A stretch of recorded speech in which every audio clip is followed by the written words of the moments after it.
मैं पहले ही कह देना चाहता हूँ, ये वीडियो सिर्फ एडुकेटेड लोगों के लिए है। जो लोग अनएडुकेटेड है और अंधभक्त है वो इस वीडियो को स्किप कर सकते हैं। अगर आज आप इंडिया का नेशनल इंटरेस्ट के बारे में बात करते हो, देन लोग बोलते हैं अरे ये तो बांग्लादेशी है, एनआरसी करना पड़ेगा इलेक्शन की बात। ठीक है, अगर आप इंटरनेशनल लेवल पर जियोपॉलिटिकल गेम के लिए इंडिया का नेबर्स कंट्री का स्ट्रैटेजिकल इंपॉर्टेंस के बारे में बात करते हो, तब लोग कहते हैं तेरा ज्ञान की जरूरत नहीं है भाई, नो ट्रेड नो रिलेशन, जय भारत। सच्चाई बोलने से, इंडिया का फॉरेन पॉलिसी का कमियों को दिखाने से आप पाकिस्तानी बन जाते हो। क्या ऐसा बनेगा इंडिया सुपर पावर? देखिए, कुछ दिन पहले पाकिस्तानी फॉरेन मिनिस्टर इंडिया के साथ ट्रेड रिलेशन रिस्टोरिंग के बारे में बात किया था, और मैं इस वीडियो में पाकिस्तान का साथ ट्रेड रिलेशन एस्टेब्लिश करने से इंडिया का क्या जियोपॉलिटिकल एडवांटेज मिलेगा और साथ में कौन कौन सा स्ट्रैटेजिकल प्रॉब्लम जैसा सिक्योरिटी का मामले से और बाकी सारी डायरेक्शन में फेस करना पड़ेगा, उसके बारे में बात किया था। साथ में वन चाइना पॉलिसी जैसा एग्रीमेंट को इंटरनेशनल लेवल पर इंट्रोड्यूस करने का बात भी किया था। और लास्ट में अभी का टाइम पे पाकिस्तान का साथ इमीडिएट ट्रेड रिलेशन एस्टेब्लिश करना पॉसिबल नहीं है, ये भी क्लियरली बोला था। और मैं सिर्फ इंडिया के लिए पाकिस्तान का जियोपॉलिटिकल इंपॉर्टेंस को एक्सप्लेन किया तो अंधभक्तों का दिलों में ऐसा लगा जो मुझे ही पाकिस्तानी और बांग्लादेशी बोलना स्टार्ट कर दिया। अगर आप आज की टाइम पे इंडिया का जियोपॉलिटिकल पोजीशंस को देखेंगे तो इंडिया के लिए सबसे बड़ा खतरा और जियोपॉलिटिकल कॉम्पिटिटर है चाइना, पाकिस्तान नहीं। आप एक बार यूएसए और वेस्टर्न दुनिया को छोड़ के एशिया में इंडिया का जियोपॉलिटिकल कंडीशंस को देखिए। श्रीलंका तो आज की टाइम पे पूरी तरीके से चाइना का पापेट्स बन चुका है, क्योंकि चाइनीज लोन पर तो श्रीलंका डूब चुका है और साथ में श्रीलंका पर चाइनीज नेवी बेस भी है। श्रीलंका का प्रेजेंट गवर्नमेंट जो भी बोले, आप एक तरफ से इंडियन सपोर्टर की तौर पे श्रीलंका का बात तो छोड़ ही दीजिए। दूसरा, मालदीव्स, इंडिया का बहुत पुराना दोस्त आज प्रो चाइना सपोर्टर है।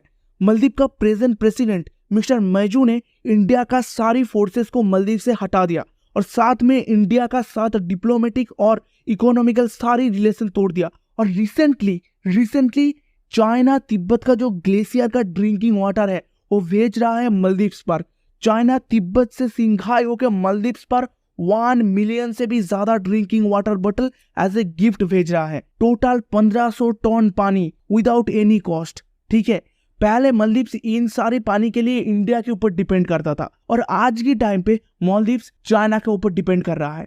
अब एक बात देखिए, 2024 का एरा है भाई, इस एरा पर कुछ भी चीज फ्री में नहीं मिलता। ठीक है, यहाँ पर भी चाइना का एक जियोपॉलिटिकल गेम है और चाइना मालदीव्स पर अपना नेवी बेस बना रहा है इंडियन नेवी का ऑपोजिशन पर एक पावरफुल ऑयल खड़े करने के लिए। मतलब मालदीव्स भी गया चाइनीज इन्फ्लुएंस में। नेक्स्ट, बांग्लादेश का present prime minister Sheikh Hasina के साथ अभी भी इंडिया का अच्छा रिलेशन है, मगर बांग्लादेश का ऑपोजिशन पार्टी बीएनपी यानी बांग्लादेश नेशनलिस्ट पार्टी पूरी तरीके से इंडिया आउट कैंपेनिंग करते हैं। और आज की टाइम पे अगर आप देखेंगे, बांग्लादेश पे इसी एंटी इंडिया आउट कैंपेनिंग की वजह से a large noticeable amount of people India को नफरत करते हैं और इंडिया का बुरे हादसे में सेलिब्रेशन भी करते हैं। और नेपाल भी आज की टाइम पे पूरी तरीके से चाइनीज इन्फ्लुएंस के अंदर है। और बाकी रह गया इंडिया का one and only oldest enemy Pakistan. एक बार ध्यान से समझने का कोशिश कीजिए, बांग्लादेश, श्रीलंका, मालदीव, पाकिस्तान, इवन म्यांमार और भी कितने सारी कंट्रीज आज की टाइम पे चाइनीज इन्फ्लुएंस में चले गए और ये सारी countries anti India thought process को बढ़ावा देते हैं। तो अभी आप एक बार जियोपॉलिटिकल पोजीशंस में इंडिया का नेबरहुड रिलेशन को समझ पा रहे हो, किस तरीके से चाइना इंडिया के लिए एक सर्किल ट्रैप बना रहा है।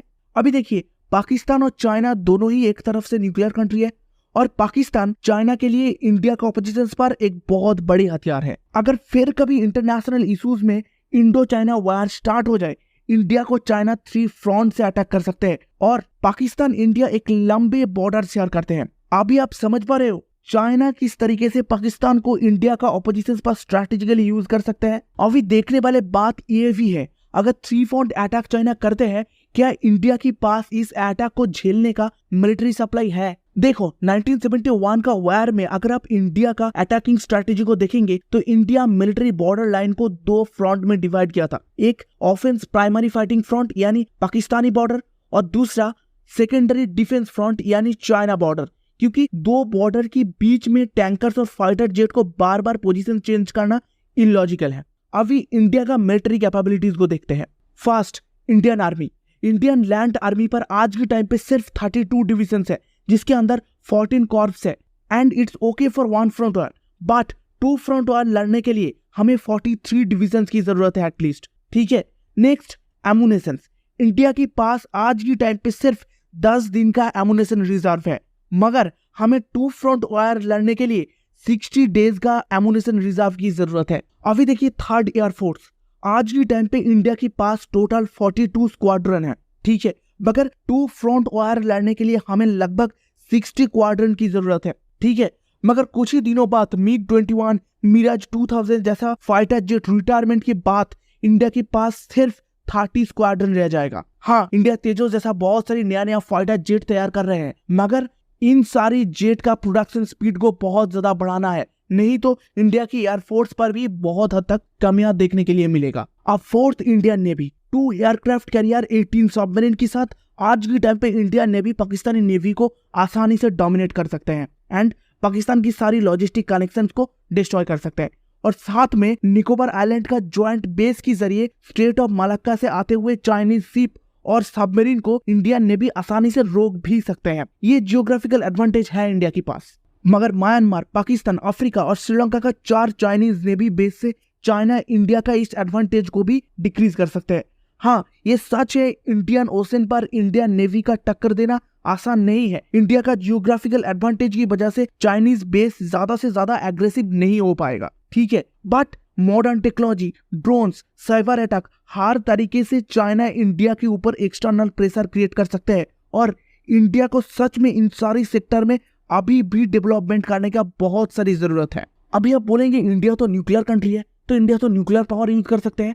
हाँ, पाकिस्तान और चाइना भी तो न्यूक्लियर कंट्री है, मतलब न्यूक्लियर पावर को यूज करना ये पहले स्टेप पर कोई लॉजिक नहीं मानते। ठीक है, मतलब जब इंडिया टेरिटरी लॉस की डायरेक्शन पर जाएगा तभी इंडिया न्यूक्लियर पावर को यूज करेगा। और मैं ये नहीं कह रहा हूँ, देखो इंडिया इस वार को आसानी से हार जाएगा। इंडिया के पास बहुत सारी जियोग्राफिकल एडवांटेज है, नया स्ट्रैटेजी है, क्वाड का सपोर्ट है, मगर मैं ये सब मानता हूँ, मगर इसकी बावजूद भी इंडिया के पास उतना ज्यादा मिलिट्री सप्लाई अभी भी नहीं है जिस पर इंडिया अपने ऊपर भरोसा करके इस 2 फ्रंट वॉर को आसानी से अपने ही दम पर लड़ सके। ठीक है, तो इंडिया को स्ट्रगल तो करना पड़ेगा अगर चाइना 2 फ्रंट वॉर के लिए इंडिया को इन्वाइट करते हैं। अभी शायद इन सारी अंधभक्त को समझ में आएगा कि इसलिए पाकिस्तान पर इंडियन इन्फ्लुएंस जरूरी है। देखो भाई, पाकिस्तान के साथ जिस तरीके से लॉन्ग टाइम रिलेशन कॉम्प्लेक्सिटी चल रहा है, इसी कंडीशन में अचानक एक दिनों में पाकिस्तान को इंडिया की फॉर्म में लेके आना पॉसिबल नहीं है, क्योंकि पहले तो चाइनीज इन्फ्लुएंस, साथ में गवर्नमेंट का इंस्टेबिलिटी, टेररिज्म, बहुत सारी प्रॉब्लम है। मगर देखो आज की टाइम पे पाकिस्तान का जो लोग है उसके अंदर चेंजेस आ रहा है। बहुत सारी Pakistani social media influencer, YouTuber India की फॉर्म में बात कर रहा है। और एक बात दिमाग में रखिए, हर एक देश का जियोपॉलिटिकल रिलेशन, स्ट्रैटेजी, इंटरनेशनल हर सेक्टर का सबसे बड़ा पिलर होते हैं आम जनता। और इसीलिए अकॉर्डिंग टू मी, जो पाकिस्तानी इंडिया को सपोर्ट कर रहा है उसको सपोर्ट करना और साथ में धीरे धीरे सिक्योरिटी इश्यूज को दिमाग में रखते हुए इंडिया पाकिस्तान का डिप्लोमेटिक रिलेशंस को सुधारना जरूरी है, क्योंकि इसी स्ट्रैटेजी में इंडो चाइना जियोपॉलिटिकल कंपटीशन में इंडिया को एडवांटेज मिलेगा। देखो, इमोशन से जियोपॉलिटिकल गेम को खेला नहीं जा सकते। पुलियामा अटैक, ताज होटल अटैक, 1971 वार हम भूल नहीं सकते, मगर मॉडर्न जियोपॉलिटिक्स में अपने नेशनल इंटरेस्ट को समझ के स्टेप लेना जरूरी है। मैं एग्जाम्पल के तौर पे एक नमूना दिखा रहा हूँ।